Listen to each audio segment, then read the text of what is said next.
Assalamualaikum warahmatullahi wabarakatuh. Perkenalkan, nama saya Sarah Susu. Video ini dibuat untuk memenuhi tugas mata kuliah strategi pembelajaran PPKN. Dalam video ini saya akan membahas materi pada buku ketiga mengenai strategi pembelajaran pada bab 7 dengan penulis Dr. Siti Nurhasanah MPD, editor Aisena Ranli Sofi, dengan submateri yang pertama listening study, kedua penelitian tindakan kelas, ketiga pembelajaran berbasis multi intelijensi, keempat penerapan prinsip quantum learning dalam pembelajaran, kelima pemberdayaan KKG dan MGMP, keenam menjadi guru pembelajaran. Oke, saya akan membahas yang pertama, listening study. Listening study merupakan terjemahan langsung dari bahasa Jepang Jukyo Kenkyu. Yaitu Jukyo artinya listen dan Kenkyu artinya study atau research. Jadi listening study merupakan suatu penerapan atau pengkajian terhadap pembelajaran. Kegiatan ini mulai berkembang di Jepang awal tahun 1090-an. Yang berjasa dengan mengembangkan listening study di Jepang adalah Makoto Yoshida. Cikal bakal kegiatan ini adalah Konai Keshu, yang berarti School Based in Service Training, yang berkembang sejak awal 1090-an, yang awalnya bersifat mandiri, namun sejak tahun 1970-an dibiayai oleh pemerintah Jepang karena dirasakan manfaatnya dalam meningkatkan kualitas perkembangannya di sekolah dasar dan sekolah menengah pertama. Kemudian berikut ini merupakan beberapa pengertian listening study. Yang pertama, listening study merupakan suatu siklus di mana para guru bekerja sama merumuskan tujuan jangka panjang yang akan dicapai siswa dengan cara berkolaborasi untuk mengamati, mendiskusikan, dan menyimpulkan hasil-hasil pembelajaran yang telah dicapai. Kedua, listening study merupakan pelajaran yang dirumuskan secara tim dengan salah seorang guru mengajar di hadapan para rekan kerja yang melakukan pengamatan. Setelah itu dibahas dalam sesi diskusi, kemudian ditinjau ulang, diajarkan kembali dengan dilaporkan. Kemudian selanjutnya langkah kedua dalam listening study adalah pelaksanaan DO pembelajaran untuk menerapkan rancangan pembelajaran yang telah dirumuskan dalam perencanaan. Dalam perencanaan pembelajaran disepakati siapa guru model yang akan mengimplementasikan PLAN atau merencanakan, atau DO melaksanakan, atau SEO atau mengadopsi pembelajaran dan manajemen rasa yang akan menjadi tuan rumah. Langkah ini misalnya bertujuan untuk menguji coba efektivitas model pembelajaran yang telah dirancang. Guru-guru lain dari madrasah yang bersangkutan atau dari madrasah sekolah lain serta tidak bertindak sebagai pengamat atau observer pembelajaran. Kepala madrasah terlibat dalam pengamatan pembelajaran dan memandu kegiatan ini.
berbasis multi-intelijensi, keragaman kecerdasan dan metode pembelajaran menurut T. Armstrong 2004 dalam bukunya Kamu Itu Lebih Cerdas Daripada Yang Kamu Duga. Anak-anak memiliki multi-intelijensi. Dalam buku tersebut dikatakan sedikitnya ada 8 macam kecerdasan yang salah satunya atau beberapa diantaranya dapat dimiliki oleh seorang anak, yaitu 1. Kecerdasan dalam menggunakan kata-kata, 2. Kecerdasan dalam bermusik, 3. Kecerdasan dalam menggunakan logika, 4. Kecerdasan dalam menggunakan gambar, 5. Kecerdasan dalam memahami tubuh, 6. Kecerdasan dalam memahami sesama, 7. Kecerdasan dalam memahami diri sendiri, 8. Kecerdasan dalam memahami alam. Pembelajaran berbasis multi-intelijensi diyakini sebagai salah satu kegiatan pembelajaran yang akan mengantarkan menjadi pembelajaran berkualitas. Hal ini sesuai dengan syarat pembelajaran secara psikologis bahwa pembelajaran harus sesuai dengan karakteristik peserta didik, terutama dengan minat dan bakat peserta didik. Dengan kegiatan pembelajaran menjadi pembelajaran yang baik bermutu atau berkualitas sesuai dengan tuntutan kurikulum 2013. D. Penerapan prinsip quantum learning dalam pembelajaran. Pembelajaran pada jenjang dasar dan menengah telah diorientasikan menjadi pembelajaran orang dewasa dapat menerapkan pendekatan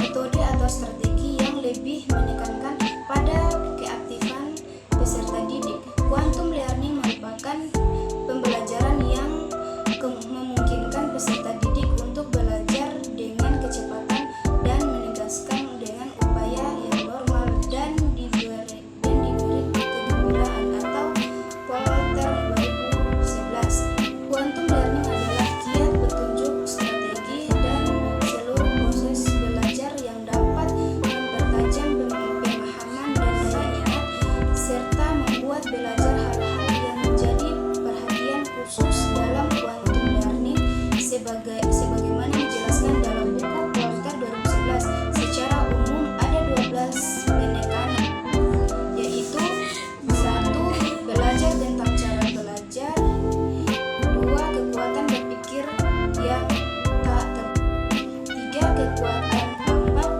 4. menata pentas, 5. menumpuk sikap juara, 6. menentukan gaya belajar, 7. menemukan gaya belajar Anda, 7. teknik mencatat tingkat tinggi, 8. menulis dengan penuh percaya diri, 9. mengupayakan keajaiban memori, 10. melaju dengan kekuatan membaca, 11. berpikir logis, berpikir kreatif, 12. menjadikan quantum learning melejit. Manfaat yang diharapkan dengan menetapkan quantum learning minimal peserta didik mampu 1. sikap positif, 2. motivasi, 3. keterampilan belajar seumur hidup, 4. kepercayaan diri, 5. sukses. Polter 2011. Manfaat di atas dapat diperoleh jika ke-12 hal di atas dapat diterapkan dalam proses pembelajaran. Kemudian dalam kegiatan pembelajaran prinsip AMBAK ini sangat penting agar motivasi, konsentrasi, dan kreativitas peserta didik terus terjaga. Penerapan prinsip AMBAK pada proses pembelajaran dapat diterapkan dalam rangka praktis yang dilakukan oleh guru sebagai fasilitator dalam melakukan hal seperti berikut. 1. mengulang-ulang materi pembelajaran secara terus-menerus. 2. menerapkan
membantu anggota kelompok kerja dalam melaksanakan tugas-tugas pembelajaran di sekolah. 5. Mengubah budaya kerja anggota atau musyawarah kerja atau meningkatkan pengetahuan, kompetensi, dan kinerja, dan mengembangkan profesionalisme guru melalui kegiatan-kegiatan pengembangan profesionalitas di tingkat KKG atau MGMP. Adapun beberapa fungsi dari KKG dan MGMP diantaranya sebagai berikut. 1. Fungsi silaturahmi, yaitu wadah bertemunya guru-guru di setiap desa, kecamatan, kabupaten, atau bahkan pada tingkat provinsi. 2. Fungsi informasi, yaitu KKG dan MGMP menyediakan berbagai informasi kedinasan yang dibutuhkan anggotanya. 3. Fungsi produksi, yaitu KKG dan MGMP mampu menyediakan kebutuhan pembelajaran bagi anggotanya. 4. Fungsi pengembangan profesi, yaitu KKG dan MGMP memfasilitas dan memberikan bimbingan kepada anggotanya dalam pengembangan profesi guru. Misalnya, kenaikan pangkat, angkat kredit yang dibutuhkan, melakukan pendamping dalam penulisan PTK, dan lain-lain. Selanjutnya, F. Menjadi guru pembelajaran. Sebagaimana yang dibahas dalam bagian terdahulu bahwa guru dituntut untuk menjadi orang profesional. Menurut Nana Shaudi Sukmadinata 2008, orang profesional cirinya adalah memiliki kompetensi standar dan kinerja standar.